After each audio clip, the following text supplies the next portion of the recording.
আমি একজন মজলুম নির্যাতিত, এই ভোটের অধিকার প্রতিষ্ঠা করতে গিয়ে প্রায় 10টি বছর জেলখানা থাকতে হয়েছে, আমাকে কারাবরণ করতে হয়েছে। রিমান্ডের নামে আমাদের দিনের পর দিন, মাসের পর মাস বিভিন্ন থানায় নিয়ে আমার উপর অত্যাচার করা হয়েছে, জুলুম করা হয়েছে। জেলখানা থাকা অবস্থায় আমার বাবা মারা গিয়েছেন, আমাদের পরিবার পুরো সর্বশান্ত হয়ে পড়েছি। 4টি ভাই বছরের পর বছর আমাদেরকে জেলে থাকতে হয়েছে, তবু আমরা অন্যায়ের বিরুদ্ধে মাথা নত করিনি। আমি কখনো প্রতিহিংসা রাজনীতি করিনি। কেউ বলতে পারবো না রাজনৈতিক পথ পরিবর্তনের পর কিন্তু অনেকেই বিভিন্ন ধরনের প্রতিশোধ দেয়। আমি কখনো প্রতিশোধ করেন হইনি, কারোর বিরুদ্ধে একটা মিথ্যা মামলা দায়ের করিনি। আমি জানি এই এলাকার মা বোনরা অনেক কষ্টে আছেন, বিপদে আছেন। এই এলাকায় গ্যাস নেই, পানি নেই, বিদ্যুৎ নেই, নাগরিক সুযোগ সুবিধা থেকে মানুষ বঞ্চিত হচ্ছে। আপনারা জানেন যে এলাকার মানুষ কেন নাগরিক সুযোগ সুবিধা থেকে বঞ্চিত হচ্ছে? আপনারা ট্যাক্স দেন, খাজনা দেন, বিদ্যুতের বিল দেন, গ্যাসের বিদ্যুৎ বিল দেন, তারপরে কেন বঞ্চিত হচ্ছেন? একজন সৎ যোগ্য নেতার অভাবে কিন্তু আপনারা বারবার বঞ্চিত হচ্ছেন। যদি সৎ যোগ্য একজন নেতা থাকতো তাহলে আপনাদের অধিকারগুলি নিয়ে কথা বলতো। ইনশাআল্লাহ আপনাদের কথা বলতে যাচ্ছি, আল্লাহর ভয়ে, আল্লাহর সন্তুষ্টিতে আপনাদের হকগুলো নষ্ট করবো না ইনশাআল্লাহ। আমি যদি আপনাদের হক নষ্ট না করি তবে কিন্তু এলাকার উন্নয়ন হবে, সমাজ সেবা হবে। আপনারা আমার জন্য দোয়া করবেন।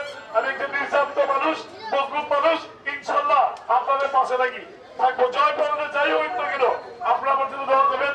আমার মার্কা ফুটবল মার্কা। যদি আপনাদেরকে মনে হয় আমি একজন ভালো মানুষ, সৎ মানুষ, তবে আপনারা আমাকে ভোট দিয়ে না, নাহলে ভোট দেওয়ার দরকার নেই। আপনার ভোট হলো পবিত্র আমানত। এই আমানত সম্পর্কে কিন্তু আল্লাহর কাছে সবাইকে জবাবদিহি করতে হবে। আল্লাহ কিন্তু সবাইকে জিজ্ঞাসা করবে যে নেতৃত্ব নির্বাচন করার ক্ষেত্রে তোমরা কেমন নেতা নির্বাচন করেছো, এই কথা কিন্তু সবাইকে উত্তর দিতে হবে। কাজে আপনাদের কাছে আমার প্রিয় এলাকাবাসী সবার কাছে অনুরোধ থাকবে যে আপনারা অন্তত যোগ্য সৎ ব্যক্তি দেখে আপনাদের আদালতকে প্রয়োগ করবেন। আমি ইনশাআল্লাহ কথা দিচ্ছি, আল্লাহর ভয়ে সংসদে গিয়ে যদি সংসদে যেতে পারি, হকের কথা বলবো, ন্যায়ের কথা বলবো, ইনসাফের কথা বলবো ইনশাআল্লাহ। আল্লাহ জমিনে আল্লাহ দিন কায়েমের জন্য ন্যায়ের কথা বলবো ইনশাআল্লাহ। আপনারা আমার জন্য দোয়া করবেন। আমার মার্কা ফুটবল মার্কা, আমার মার্কা ফুটবল মার্কা। না, আলহামদুলিল্লাহ আমার এখনো পর্যন্ত ক্যাম্পেইন করতে কোনো সমস্যা নেই।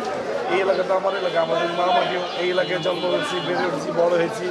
ইনশাল্লাহ সমস্যা হচ্ছে না, হওয়ার কথাও না, কারণ এই এলাকার জনগণ আমার পাশে এসে দাঁড়িয়েছে। জনগণ তাদের অধিকার সংরক্ষণ করবে ইনশাল্লাহ। এই জন্য আশা করি ইনশাল্লাহ কেউ কোনো ধরনের সমস্যা করে কোনো কিছু করতে পারবে। বিজয়ের বিষয়ে কতটা নিচ্ছে ইনশাল্লাহ অভূতপূর্ব সাড়া পাচ্ছি। জনগণ আমার পাশে এসে দাঁড়িয়েছে। আমার দল আমাকে প্রত্যাখ্যান করলে কী হবে? জনগণ আমাকে টেনে তুলে নিয়েছে, বুকে তুলে নিয়েছে।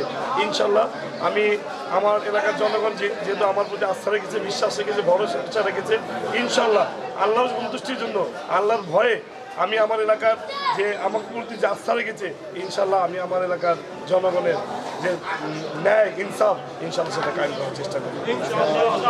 দেখুন, আমি একজন মজলুম নির্যাতিত, বিএনপির জন্য জীবন জীবনের শ্রেষ্ঠ সময়গুলো এই দলের পিছনে ব্যয় করেছি।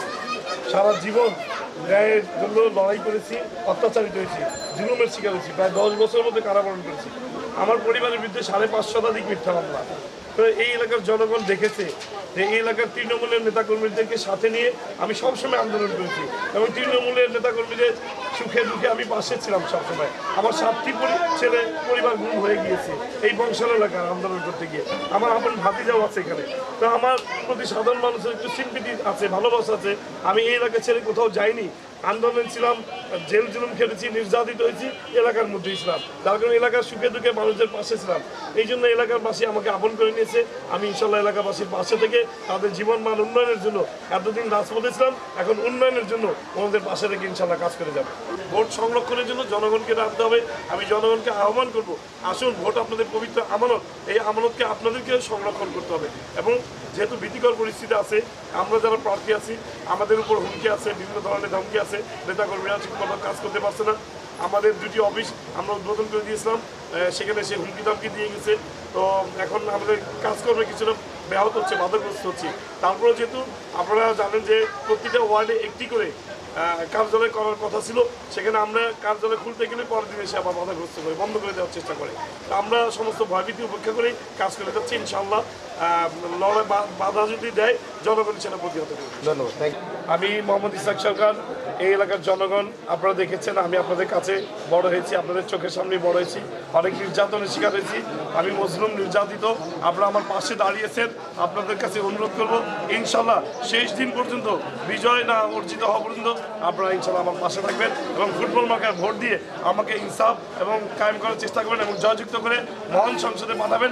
ইনশাল্লাহ আমি এই এলাকার আর্থসামাজিক উন্নয়নে আমাদের অবহেলিত এই জনপদকে ইনশাল্লাহ কথা দিচ্ছি যে এই এলাকাকে উন্নয়নে পরিণত করার চেষ্টা করব।